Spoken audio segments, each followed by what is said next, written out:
मतलब ये सारा खेल न्यू एजुकेशन पॉलिसी का है। आप कोई भी अधिकारी के पास चल जाइए, न्यू एजुकेशन पॉलिसी के बारे में अगर कोई बता दिया तो फिर वहीं छात्र के नेता वाला पोस्ट हम छोड़ के कुछ और काम कर लेंगे। ये विनोद बिहारी नाम महतो जी का नाम को एकदम बदनाम किया जा रहा है, सरासर बदनाम किया जा रहा है। यहाँ लड़का छात्र सिर्फ लड़ने में बिजी हैं, पढ़ कहाँ पा रहे हैं। हम मतलब इस लेटर का कोई मूल्य नहीं है। क्या फ़ायदा ऐसे जननायक और जननेता चुनने का जिसका आप लेटर देते हैं उसका कोई पालन ही नहीं किया जाता है।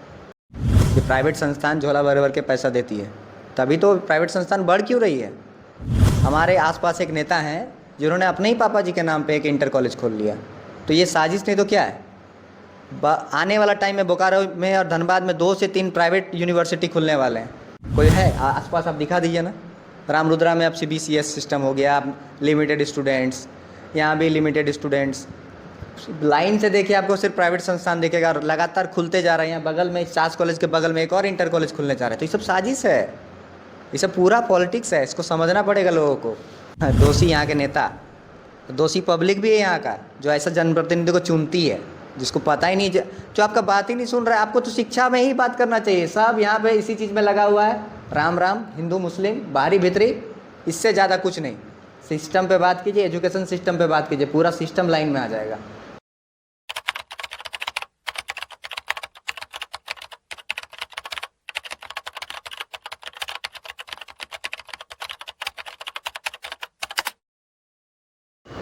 नमस्कार, मैं नीतीश तिवारी और आप देख रहे द ह्यूमन लैब। हालांकि चंदन कियारी से जो खबर दिखाते थे, क्योंकि बोकारो से जब अपडेट देते थे कुछ ना कुछ हट के देते थे।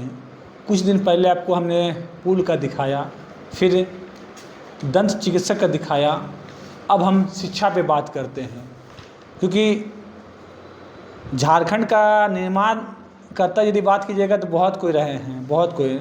उसी के बीच एक आते विनोद बिहारी महतो, और इनका जो नाम ले रहे हैं, नाम लेने का कारण क्या है आप बखूबी से जानिएगा। मेरे बगल में जो बैठे हुए हैं वो भी बखूबी से आपको बताएंगे कि मांजरा क्या है, किस कारण इन्होंने हमें याद किया और द ह्यूमन लैब पे इन्होंने बातों को रखने को विवश हुए। हालांकि विनोद बिहारी महतो का एक कंटेंट है, जो शब्द था पढ़ो और लड़ो। आप जब तक पढ़िएगा नहीं तब तक लड़ नहीं पाइएगा। तो हम पढ़ो और लड़ो का जो मोटिव था, उनका प्लान था, क्या प्लान रहा, किस लिए रहा।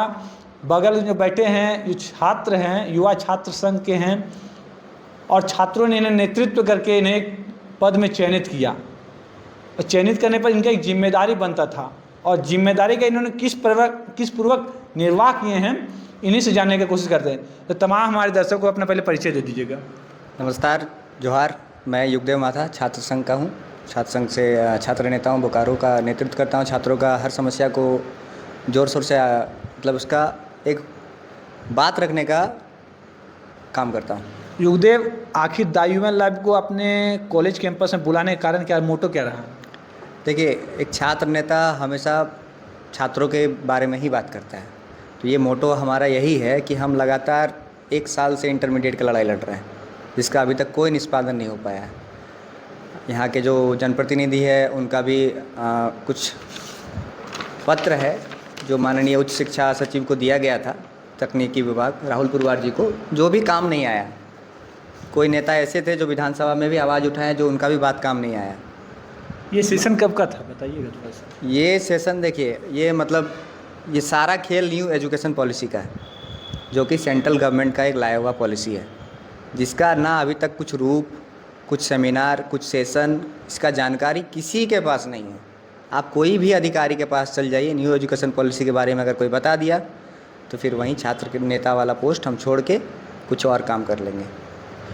इस न्यू एजुकेशन का जो लॉ आया है, नया इसका जो व्यवस्था है, शिक्षा का नीति, क्या ये कुछ हटके है या छात्रों के जो होना चाहिए उससे परे है?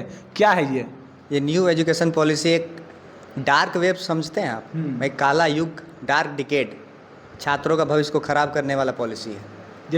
जैसे कि आप इंटरमीडिएट का, आप देखिए, नॉर्मल इंटरमीडिएट का पढ़ाई सरकारी कॉलेज से बंद कर दिया गया है। एक गांव घर का ग्रामीण क्षेत्र का आया हुआ बच्चा 2 से 3 हज़ार में अपना इंटरमीडिएट का पढ़ाई कर लेता था। अब सरकार इसमें क्या किया है कि इंटरमीडिएट को हटा के सब प्राइवेट संस्थान को देने जा रही है। तो अगर प्राइवेट संस्थान को अगर दिया जाएगा तो उसका आप जानते हैं प्राइवेट संस्था का पैसा कितना जाता है? आरोप, बहुत बड़ा आरोप लगा रहे इसमें आप। ये आरोप नहीं, सत्य है। सत्य, बिना प्रमाण का मैं कोई बात नहीं करता हूँ। ये देखिए रांची यूनिवर्सिटी का अब बात देखिए, हाई कोर्ट ने जजमेंट दे दिया है कि आप रांची यूनिवर्सिटी में, मेरे पास हाई कोर्ट का जजमेंट है, मैं आपको दे दूंगा एक कॉपी, आप इसको न्यूज़ में दिखा सकते हैं। हाई कोर्ट ने क्लियर कट बोल दिया है कि रांची यूनिवर्सिटी में इंटर्न का नामांकन लिया जाए, लेकिन फिर भी नहीं लिया जा रहा है। पिछले साल कुछ यूनिवर्सिटीज़ में इंटर का पढ़ाई चालू कर दिया गया, सिर्फ रांची यूनिवर्सिटी बच गया है, और ये विनोद बिहारी महतो कलांचल यूनिवर्सिटी। विनोद बिहारी महतो ऐसे जननायक थे जिन्होंने एक मोटो रहा था, उनको कहा था कि पढ़ो और लड़ो। क्या उतना सही विनोद बिहारी यूनिवर्सिटी उस तरह का रूल रेगुलेशन को फॉलो कर रही है? देखिए विनोद बिहारी नाम, महतो जी का नाम को एकदम बदनाम किया जा रहा है, सरासर बदनाम किया जा रहा है। यहाँ लड़का छात्र सिर्फ लड़ने में बिजी हैं, पढ़ कहाँ पा रहे हैं? हमारा पढ़ाई तो आप छीन लिए, कहाँ करेंगे हम लोग इंटरमीडिएट की पढ़ाई? शिकायत कहाँ का की आपने? शिकायत कोई ऐसा टेबल नहीं बचा है पूरा बोकारो धनबाद रांची तक जहाँ में हमने अपना लेटर नहीं दिया है। कोई ऐसा नेता, कोई ऑफिसर जिसको मैंने लेटर नहीं दिया, कोई आके बोल दे कि मेरे पास उसका लेटर नहीं है। लोकतांत्रिक यदि बात कीजिएगा तो सत्ता पक्ष होता है, विपक्ष होता है। सत्ता पक्ष के पास पहुँचे थे, विपक्ष के पास किनके पास पहुँचे थे आप? यह देखिए, ये माननीय बिरिंची नारायण जी का लेटर पैड है, मुख्य सचेतक विरोधी दल पहला। दूसरा देखिए बोकारो का चंदन क्यारी का अमर बारी नेता प्रतिपक्ष झारखंड विधानसभा। तो बोकारो और धनबाद, बोकारो और चंदन क्यारी दोनों यही विनोद बिहारी के महतो के अंतर्गत ही आता है। दोनों नेता के पास हम गए, दोनों नेता ने लेटर दिया, मतलब इस लेटर का कोई मूल्य नहीं है। क्या फ़ायदा ऐसे जननायक और जन नेता चुनने का जिसका आप लेटर देते हैं उसका कोई पालन ही नहीं किया जाता है? क्या इन लोग की ओहदा को कमी महसूस कर देते अधिकारी? क्या कर रही है? मिली भगत है ये प्राइवेट संस्थान झोला भर भर के पैसा देती है, तभी तो प्राइवेट संस्थान बढ़ क्यों रही है। आप कल्याण विभाग का भी देख लीजिए ना, उसका भी एक कोई प्राइवेट संस्थान उसको टेक ओवर कर रहा है। तो हर चीज़ को आप प्राइवेट संस्थान को दे दीजिएगा तो ग्रामीण पढ़ेंगे कहाँ? आप 10 तक तो 10 तक तो आप मिडिल स्कूल में पढ़ा देंगे, उसके बाद? युदय जी, कुछ जगह पे होता है कि +2 की जब बात कहें कि +2 के एडमिशन के सेशन को लेकर के, हमें जहाँ तक नॉलेज है कि जो जैक का कहना है, यूनिवर्सिटी का कहना है VC का कि जो जैक है वो जहाँ 10 था वही 10+2 अपडेट कर दिया जा रहा है, वहीं पे बच्चा पढ़ सकता है और +2 के बाद वो महाविद्यालय में आके नाम दाखिला करा सकते हैं। तो आखिरकार है आपकी प्राइवेट स्कूलों में जाकर वो नाम का एडमिशन होगा, ऐसा बातों के सामने। तो बोकारो ज़िला में आपका प्राइवेट कॉलेज कितने हैं? देखिए, एक सिस्टम को चलाने के पीछे ना एक सिस्टम पीछे लगा हुआ रहता है। प्राइवेट संस्थान मिल के पूरा एक मिली भगत करके साजिश करने के साथ इसको बंद करने का प्लान किया है, क्योंकि सरकारी संस्थान में कम पैसा में पढ़ाई हो जाता है, प्राइवेट संस्थान में ज़्यादा पैसा लगता है। और सबसे बड़ा बात क्या होता है कि जब जो ये इसको बोलते हैं एजुकेशन माफिया, जो माफियाज लोग लगे हैं ना इस एजुकेशन सिस्टम को करप्ट करने में, इन लोगों का मैं पर्दाफाश बहुत जल्दी करने वाला हूँ। ठीक है, धीरे धीरे समय के साथ जैसे जैसे मैं सिस्टम में घुस रहा हूँ मुझे भी जानकारी हो रहा है कि कहाँ और किसके द्वारा क्या किया जा रहा है। हमारे आसपास एक नेता हैं जिन्होंने अपने ही पापा जी के नाम पे एक इंटर कॉलेज खोल लिया, तो ये साजिश नहीं तो क्या है? आने वाला टाइम में बोकारो में और धनबाद में 2 से 3 प्राइवेट यूनिवर्सिटी खुलने वाले हैं। क्या फ़ायदा विनोद बिहारी महतो यूनिवर्सिटी खोलने का, जहाँ पे छात्र का नामांकन स्तर गिर रहा है, पढ़ाई का स्तर घट जा रहा है, स्टूडेंट्स नहीं आ रहे एडमिशन लेने के लिए। क्यों? साजिश, छात्रों को शिक्षा से दूर किया जा रहा है। वर्तमान की जो शिक्षा है बोली साक्षरता के लिए ग्रेजुएशन जिन स्नातक की बात करते पढ़ाई का 4 साल का कर दिया गया है, 4 ईयर ग्रेजुएशन प्रोग्राम। देखिए 4 साल 3 साल का ग्रेजुएशन, 1 साल का एक वोकेशनल कोर्स रहेगा, इस पर मुझे कोई आपत्ति नहीं है। लेकिन आप पॉलिसी आप जो इंटरमीडिएट को हटा दिया अचानक से, उसका व्यवस्था कहीं नहीं किया। आप कहाँ जाएगा एडमिशन लेने? आप मान लीजिए हमारे घर में 2 रूम है, तो हम दोनों ही एक साथ तोड़ देंगे कि एक रखेंगे और एक में रहें, एक को बनाएंगे? इन्होंने क्या किया, इन्होंने पूरा सिस्टम को हटा दिया एक बार में। अब आपने जैसे अभी हाई स्कूल का अभी मान लीजिए आप कहीं पर उसको व्यवस्थित करेंगे तो कहाँ करेंगे? कोई है आसपास? आप दिखा दीजिए ना। रामरुद्रा में अब CBCS सिस्टम हो गया, आप लिमिटेड स्टूडेंट्स, यहाँ भी लिमिटेड स्टूडेंट्स। लाइन से देखिए, आपको सिर्फ प्राइवेट संस्थान देखेगा और लगातार खुलते जा रहे हैं। यहाँ बगल में सास कॉलेज के बगल में एक और इंटर कॉलेज खुलने जा रहे हैं। तो ये सब साजिश है, ये सब पूरा पॉलिटिक्स है, इसको समझना पड़ेगा लोगों को। दूसरी बार किनको मानता छात्र नेता? दोषी यहाँ के नेता, दोषी पब्लिक भी है यहाँ का, जो ऐसा जनप्रतिनिधि को चुनती है। जिसको पता ही नहीं, जो आपका बात ही नहीं सुन रहा है। आपको तो शिक्षा में ही बात करना चाहिए। सब यहाँ पे इसी चीज़ में लगा हुआ है, राम राम, हिंदू मुस्लिम, बाहरी भीतरी, इससे ज़्यादा कुछ नहीं। सिस्टम पे बात कीजिए, एजुकेशन सिस्टम पे बात कीजिए, पूरा सिस्टम लाइन में आ जाएगा। नया चेहरा के रूप में जयराम उभर रहा है, तो उनका शिक्षा नीति पे फोकस नहीं रहा क्या? देखिए, जयराम मातो एक बार गए थे यूनिवर्सिटी, हाँ, तो वो कुछ और मुद्दा को लेके गए थे। उस टाइम वर्तमान में हम लोग इंटरमीडिएट का मामला को हाईलाइट किए थे। उनसे मेरा बात भी हुआ था कुछ दिन पहले, लेकिन कोई रिस्पॉन्स नहीं। उनको बड़ा मास वे में पॉलिटिक्स करना है, और मुझे मास वे में पॉलिटिक्स नहीं करना है। मेरा एक ही सिस्टम में मुझे जानकारी अगर है, वो भी एजुकेशन सिस्टम है, उसी में हम राजनीति करेंगे और इसको ठीक करने का काम करेंगे। मुझे बाहरी भीतरी करना नहीं आता है। अगला कदम, ठोस कदम युगदेव महता क्या उठा रहे हैं?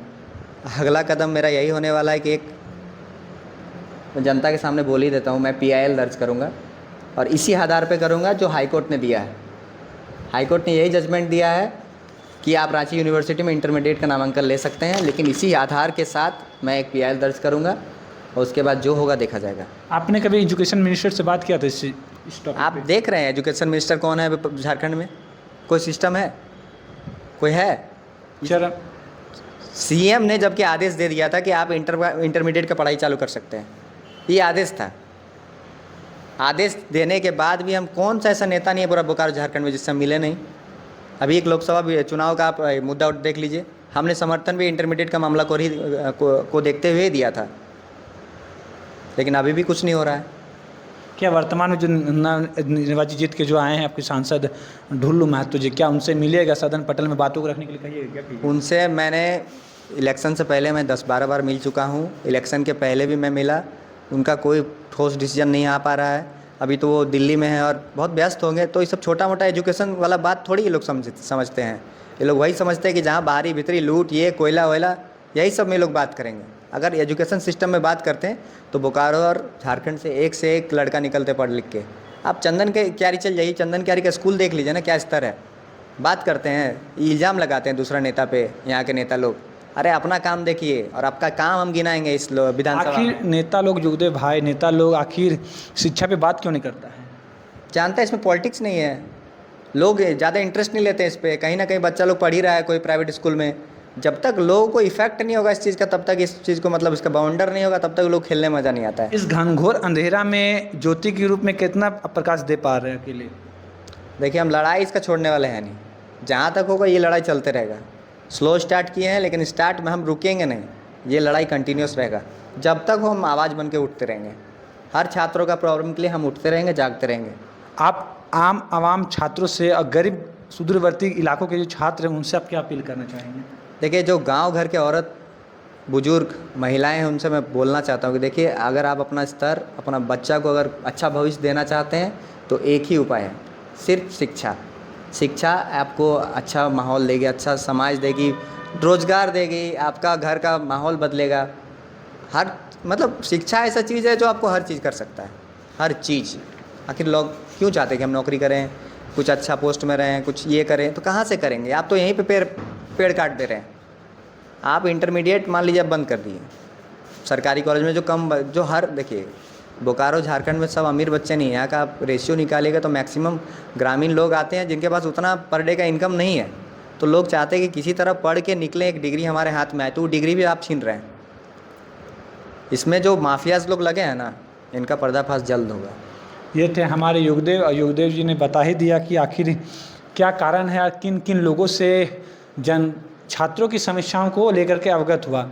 जिस प्रकार जननेता लोग जनता की समस्याओं से अवगत करवाने के लिए, उन नेतृत्व करने के लिए जनता को नेता चुनते हैं, विधायक और सांसद, ठीक उसी प्रकार छात्र लोग छात्र संघ के रूप में एक नेतृत्व करने वाले छात्र नेता चुनते हैं, जिसका अहम ओहदा किस प्रकार काम करे नहीं करे वह भली भांति के रूप में हम बगल में जो शख्स से आपने सुना, बातों को जुबानी उनका सुने, जिसमें जानने के होंगे कि शिक्षा के स्तर पे किस प्रकार झारखंड, क्या बोकारो और विनोद बिहारी महतो का जो कहावत था, पढ़ो और लड़ो, क्या कुछ रहा नहीं रहा, इनके जुबानी खुद सुन ही लिए कि क्या कुछ विनोद बिहारी का जो इलाका है, उनका जो धरातल माने जन्म स्थान जहाँ का कहिएगा, वहाँ का जो शिक्षा व्यवस्था कितना चरम सीमा पे गिरा हुआ है, ये हम नहीं करें, इनकी जुबानी सुन नहीं लेंगे। और बाकी इनका जो कागजात, जो डॉक्यूमेंट्स दिखा रहे हैं, उस डॉक्यूमेंट्स के आधार पर साफ तौर सब समझ गए होंगे कि इन्होंने किन किन लोगों के दरवाजे खटखटाए नहीं। हालांकि हमारी चैनल भी आपसे अपील भी करती है कि यदि अपने बच्चों का भविष्य चाहते हैं तो गवर्नमेंट को फॉलो कीजिए और गवर्नमेंट को दुरुस्त कीजिए। आने वाले जो भी जनप्रतिनिधि नेता लोग रहते हैं उनसे आवाज़ उठाइए कि हमें शिक्षा चाहिए, नहीं चाहिए कपड़ा मकान रोटी, क्योंकि शिक्षा यदि मिल जाएगा आपके बच्चा को ना तो आपका बच्चा कपड़ा रोटी ना छीन के लेगा। लेकिन लड़ना आपको है। आपके बच्चे नहीं समझदार हैं, लेकिन उसमें अहम योगदान आप जैसे गार्जियन, अभिभावक, माता पिता लोग आइए और आगे बढ़कर इस ठोस कदम में युगदेव जैसे लड़के जो छात्र संघ हैं उनका भागीदारी कंधे से कंधे मिला करके आगे बढ़िए। क्योंकि इनका जो बातें हैं जो इस तरह से सुना, इनका भी कहना बिल्कुल जायज़ रहा है कि 10+2 जो बच्चों का एडमिशन है वर्तमान के लिए रोक दिया गया है। बच्चा 10 करने के बाद 12-11 का एडमिशन नाम दाखिला के लिए कहाँ जाए, CBSE पैटर्न। हालांकि इन्होंने बहुत बड़ी खुलासा भी कर दी है कि बोकारो ज़िले में 2 ऐसे प्राइवेट यूनिवर्सिटी खुलने वाले हैं, प्राइवेट कॉलेज खुल रहे हैं। प्राइवेट कॉलेज खुलने से मनमानी तरीके से कर वसूला जाएगा। हालांकि आप बखूबी से जान चुके होंगे वर्तमान में यदि डिजिटल के दौर में देखा जाए तो जिस तरह से हम लोग जिस तरह अब नेट के यूज करते हैं, फ़ोन यूज कर रहे हैं, तो जो प्लान है किस तरह से बढ़ोतरी होगी ये प्राइवेट सेक्टर में। वही गवर्नमेंट की यदि बात करते हैं तो BSNL है, उनकी रेट को देख लीजिए। हालांकि ठीक उसी प्रकार से आप शिक्षा व्यवस्था को भी देख सकते हैं कि यदि आप लोग नहीं लगाम लगाइएगा, शिक्षा पे आप लोग यदि आवाज़ नहीं उठाइएगा तो आने वाला समय आपके बच्चों का शिक्षा अंधकार की ओर जाएगा। तो हमारी चैनल आपसे ये अपील करती है कि आप लोग भी एक कदम युगदेव के साथ इस अंधकार को प्रकाश की ओर शिक्षा में बदलने का काम करें और बढ़ चढ़ के अपने बच्चों का भविष्य बनाने का काम करें। कैमरा सहयोगी समीर के साथ मैं नीतीश तिवारी। Thank you.